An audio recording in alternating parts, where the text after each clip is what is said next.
we'll call our, what meeting are we calling to order? Personnel Committee. Legislator Wheeler sends her, she can't make it tonight. She sends her apologies, asked me to take her place, so that will happen. We have a discussion item. Anybody have anything to discuss under the Personnel Committee? If not, we have one resolution. It's a resolution confirming the appointment of Weights and Measures Director made by the County Executive. That resolution places the name of Raymond J. Borst at a salary of $39,393, and it is sponsored by Legislator Wheeler, and I'll look for a second. I'll second that. Ryan. Discussion, are we, I'd like to introduce, but I mean, maybe we got to move our resolution first and then I'll introduce. If, you know, is everybody good with moving that forward? Yeah. Sure. Okay. Everybody good? Yeah. Okay. So now, with that being said, I'd like to introduce Ray Borst as our new Weights and Measure Director, subject to the confirmation at our full board meeting next week. But Ray, local guy from Randall, right? I can't wait to vote for him. Can't wait to vote. I don't have anything else. Does anyone else have anything under other? Hearing nothing, I look for a motion to adjourn. That was quick. Second. All right, we're out. Next up.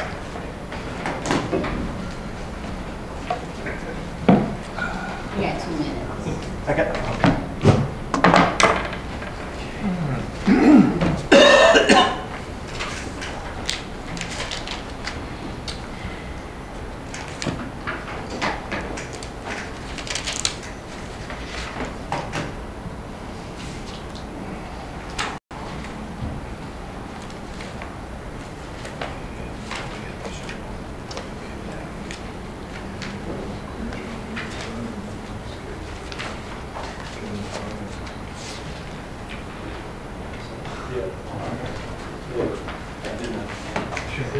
Yes. Where are these things posted again? What's my problem?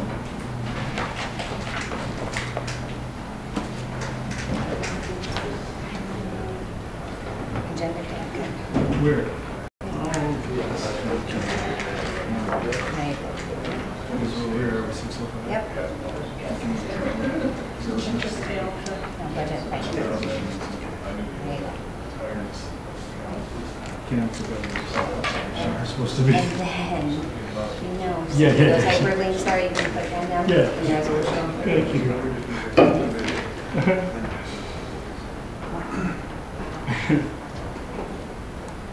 6:05. Legislature.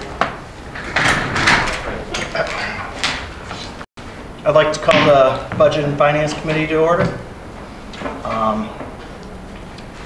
Is there any discussion? Sure. With the majority of the legislature here, I'd like to just quickly bring up to speed everybody on yesterday's NISAC, meeting with NISAC about charter amendments. I handed out their opinions that they delivered yesterday, and just to make it clear, and I'm sure they'd be happy at that, these are not legally binding opinions. They are opinions based upon the New York State Constitution, Attorney General opinions, as well as their work with the other 17 chartered counties in the state. And that's what these opinions are based off of. There's 3 typed opinions, one on charter amendments and the process to do that through, one on contracting authority and one on appointment authority. As far as amendments are concerned, looking at the New York State Constitution, they strongly believe that all amendments should be made through local laws subject only to a simple majority. And further, if an amendment is to transfer a power or duty of an elected official, it should go up for permissive referendum, which would allow citizens of the county 45 days to collect 5% of the last gubernatorial election voters in order to put a ballot proposition up to have a referendum on the whatever amendment it may be. So that was something they were felt very strongly on. Local law, simple majority only, which is not how it is written in our charter. They believe that the way it's written in our charter with the local law requiring 2/3 vote is not, that we were not allowed to, shouldn't have been allowed to do that to begin with. That was not within our power to put that in our charter, given the New York State Constitution. Secondly, on contracting authority, they broke it down into 3 different sections. As you can see, A, B, and C. Any type of general contract, professional service contracts, they feel they're very happy with the procurement policy that we put in place. They believe that that's an adequate use of having those checks and balances between the 2 branches, and really allowing the executive to execute contracts within appropriations of the county budget. When it comes to intermunicipal agreements, they feel their recommendation is to give that authority to the legislature, and the same thing with real property leases. And they go by that with, they're looking at state laws with that and how it's done with other counties to preserve the checks and balances. One thing that they don't delineate specifically in that section is multi-year contracts. And their feeling is that if it's a contract that requires a multi-year appropriation, whether it be a revenue or an expense, that would have to have some sort of legislative oversight to ensure that that gets into future years' budgets. Thirdly, on the appointment authority opinion, they really left this completely open to us determining that between the legislature and the executive. They believe that there needs to be some clarification there, but as long as we preserve the checks and balances, whether that be through a confirmation process, and however that may be, they think that should be determined in-house.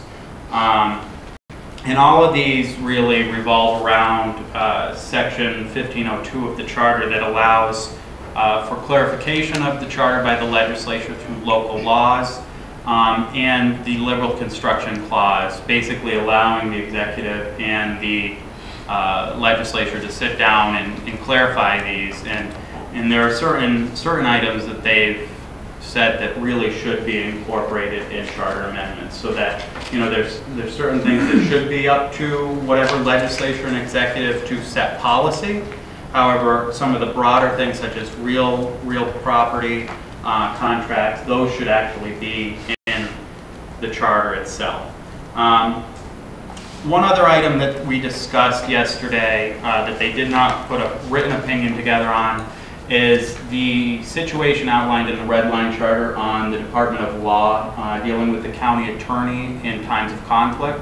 As it stands now, the county attorney in a time of conflict will represent the legislature and allows the county executive authority to hire another attorney. However, there would be no way for the county executive to appropriate funds to hire other counsel. And that's something they recommended in the Red Line Charter. And after talking with our county attorney and executive and with NISAC's opinion in mind, I'm recommending that the legislature move on a local law to clarify and elaborate on Article 8 of the Charter dealing with the Department of Law, to reverse that process. So in a time of conflict, the attorney would represent the executive and the legislature would have the authority to hire outside counsel, since we can appropriate to ourselves. And it would also give us the opportunity to clarify that language and change that language dealing with the attorney representing other municipalities. Now, doing so, it would require, there's a clause that allows for the removal of the county attorney by the legislature. Of course, we would want to remove that because you wouldn't want a situation where in a time of conflict, the attorney is now representing the executive, but the legislature can still remove the county attorney. It would just create more issues. However, with talking with NISAC and our county attorney, if we would in fact be reducing the power of the legislature if we were to remove that removal process. However, if we include a sunset provision that states that this local law is only temporary and will only take effect through our term, at which point it will become null and void and of no force, we can in fact do that because we're not reducing the power of any other legislature, only ourselves if we choose to do so. With that in mind, and sort of the the representing other municipalities has been something that's sort of been right on our heels the entire time we've been here, and with the whole conflict issue of, there's no conflicts on the horizon, but that's something you can't really be prepared. You need to be prepared for it, but you can't. We're not, we don't know if it could come 10 minutes from now or never. And I would recommend, I have drafted language to clarify and elaborate on that article of the charter as well as a local law. And if the chairman and the executive would give leave, I would like to see that put on next week's agenda. And actually, I talked to Doug before the meeting. He's reviewed it, and that's something that I can get out to all of you this evening, if that's how we would like to proceed, just to have that in place with a sunset clause saying only for our term, or when permanent charter amendments are adopted, whichever shall come first.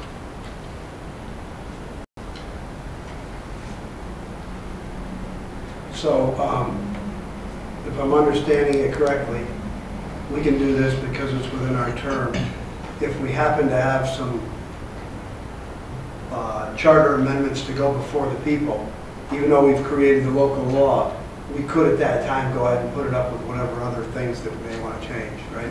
Absolutely, and it would become null and void at that point. Just because we have the local law in place, we can still do that within this term, if we're there. And that, because it is a reduction of the legislature's power, that one is it's a change that would require a permissive referendum. But because this transitional local law would only take effect for our term, that would not require permissive referendum. It would require permissive referendum if it was permanent. And within the next year or so, I would foresee us doing that. But to have this in place as soon as possible, because this is really one of the main things in the charter that should be in place immediately, if not sooner. I think to have a temporary transitional local law would be advisable. The other question I had was when you talked about the contracts or revenues or expenditures. Just throw an example. We get a multi-year grant from Homeland Security. That's an example of where we would have to, it would come to us for our acceptance or whatever, because it's going to create revenues for multiple years. Or we have a contract for copy machines for 3 years. That's something that would come to us because it's it's past the year in which we're expending or appropriating, correct? Absolutely, and the main reasoning behind that is, since the legislature is tasked with creating a budget, you could end up with a situation where the executive, within the authority granted to him in the charter, executes a multi-year contract that the next year the legislature does not appropriate for, which would, create a legal situation. And with that approval of the legislature, it would then bind the legislature to appropriate, therefore, for the entire term of the contract. Labor agreement, same thing, because if it ends up spending money in future years, that's something that would And the feeling with intermunicipal agreements is they generally are all dealing, most of them are dealing with real property, leases, multi-year appropriations, and that's the basis on, the main basis on their opinion on intermunicipal agreements. But these are all things that are going to be hashed out, talked out with, between the executive and the legislature to be put forth in a full charter amendment, amended charter that would be coming out ideally next spring to go up to allow for permissive referendum. We went through the timeline yesterday to allow for permissive referendum action by the executive and so forth. And those would all have to be done through a resolution, the acceptance of. Yes, any charter amendments would have to be, under their recommendation, be done by local law subject to simple majority. Any that do not transfer powers, it's just that, just a local law. Any that transfer powers would be subject to a permissive referendum. So we'd be taking action on that ideally next spring. But this transitional local law that I'd like to see put forth would clarify, elaborate that language in Article 8 to get us through to whenever those actually take place. Ryan, you've done a great job heading this up. Thanks. I challenged you as the Education and Committee Chairman, and you've done a great job in, getting us to where we're at. Thanks. Do we need a resolution on this? Could we put that, I have the resolution drafted. My thought was we could put it on full board, chairman approved, but. You could do it through committee or chairman approved, either way. You're talking about the county, The Article 8 changes. Well, let me ask this, Doug. With the resolution, because it's a, wouldn't a resolution actually be for a public hearing on the local law? No. No, not any longer. Not any under longer. the format that we have now. That's, Used to be. it used to be, absolutely, yes. That's done now. So the procedure now is, The county executive holds the public hearing Gotcha. after the adoption of the proposed local law by the legislature. so we adopt the law first, he has Yes. a public hearing, then he Takes action one way or takes the that. other. Gotcha. Cheryl, you Whatever you folks want to do, I'm Well, if I can just, Ryan, if you want to just talk about that in the charter says that the local law has to be on your desks, the 10-day period, but the executive could waive that. Yes. So I think that Matt would have to provide that to me for me to give to you guys before you actually And take action on it. I spoke So with you Matt. could do it next week. I spoke with Matt about that, and he felt that that would be a good way to proceed. So with that in mind, and it would give the legislature, it would lay on our desks for 7 days opposed to 10, but the executive could could certify Yes. certify He would that, provide a allowing us certified to letter. consider it. And then if the chairman would allow that to be put on the full board agenda next Tuesday, we could take action on it at that point. I don't have a problem doing that, but I guess my question to Doug is, if we wanted to do it in July, I mean, or maybe it's to Ryan, is it critical that it goes? I mean, just so that people do have a chance to really study them? I mean, it is and it isn't.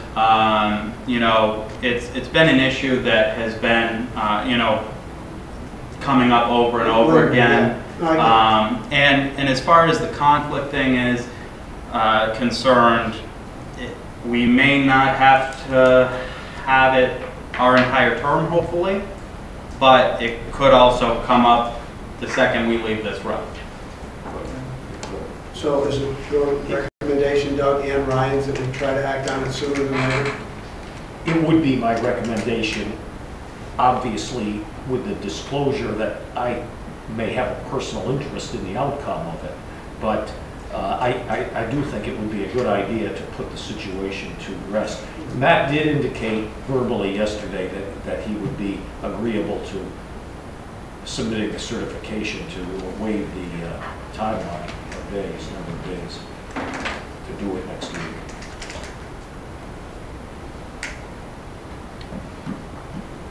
Okay. Thank you. Any other discussion from anybody? We're going to do this, Chairman. Well, that's what I was just asking. I didn't really hear an answer on that. I mean, What do you want to do? I would sponsor the resolution that, and I will send out the language. I can send it out immediately. I mean, if everybody's good with it, just let it go through the committee and do it. I don't need to trump, like, saying it's chairman approved. If the committee wants to do that, fine. You're you in know. committee, that's, I'm good. that makes sense. Well, I'd move to have that resolution come out of committee, the language which will be sent out this evening. I'll second it. All those in favor? Aye. Aye. Opposed, abstained? All right, goes to full board. Hopefully the executive certifies something. I will send that out to you after he does. Any other discussion items from the members? Okay. We have a few more that are actually on the agenda. The 2015 legislative budget process. As the executive has started sending out his requests to department heads, and the treasurer has sent out the packet to department heads, I think it's best that we start working on our tentative budget for 2015, which I believe the chairman of the legislature is the head of this department, we'll say. So I was hoping that we could do a kind of a subcommittee and go through and draft the budget.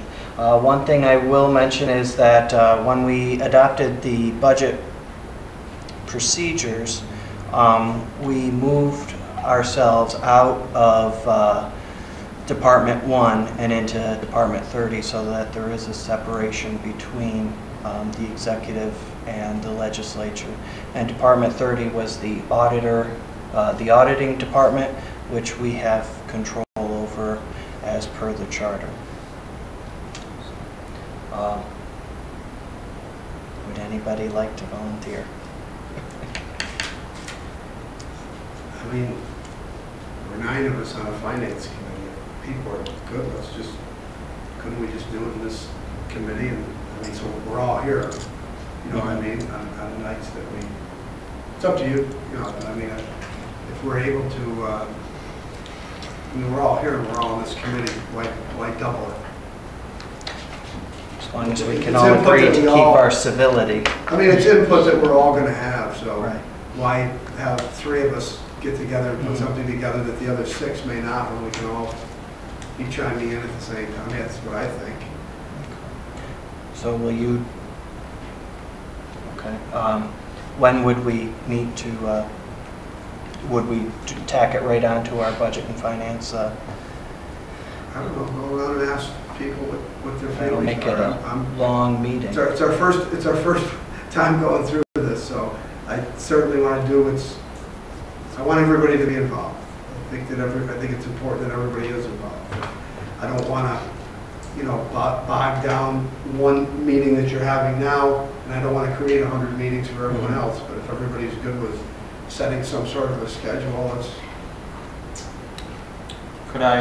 Could we possibly all take the time by ourselves to go through, come up with a budget recommendation that will be forwarded to you as chairman of the finance committee? And then some of those, they may be fairly close, and we can discuss those issues that are far apart in the committee. And if everybody, you know, if anybody feels that the budget as is good, we could just move forward with that. Just as a side note also, we would have to give this to the executive by August 15th. Yeah, it's coming quick. I mean, Yeah. it doesn't take long. So, how does, what is everybody else's opinion? I'm thinking it's not going to be efficient if we have 9 different budgets that we have to go through. Right. August 15th. Sean's preparing a budget. know, I don't think Matt's preparing his own budget. I think the budget you're preparing is in conjunction with Matt. Correct? Actually, Matt is preparing the budget that's going to be presented to you. Okay. I'll be assisting. Matt will be preparing the tentative budget that will be presented to you.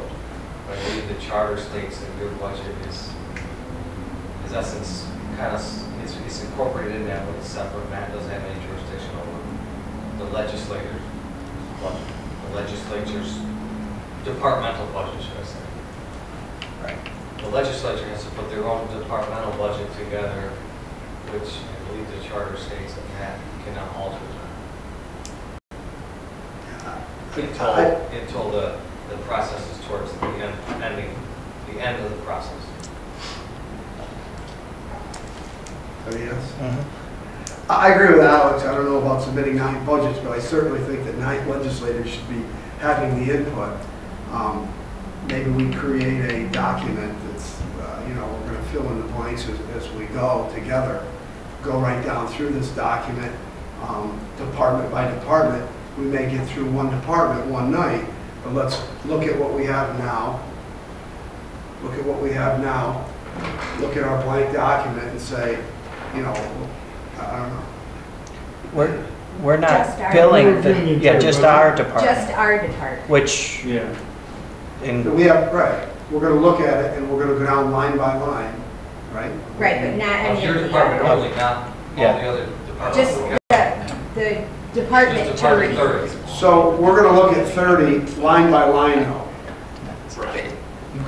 And that's what I was thinking with the rep, you know, if it came from each of us, I mean, how many, We're talking there's not about going to be many lines that we can 30 change. lines or something, maybe?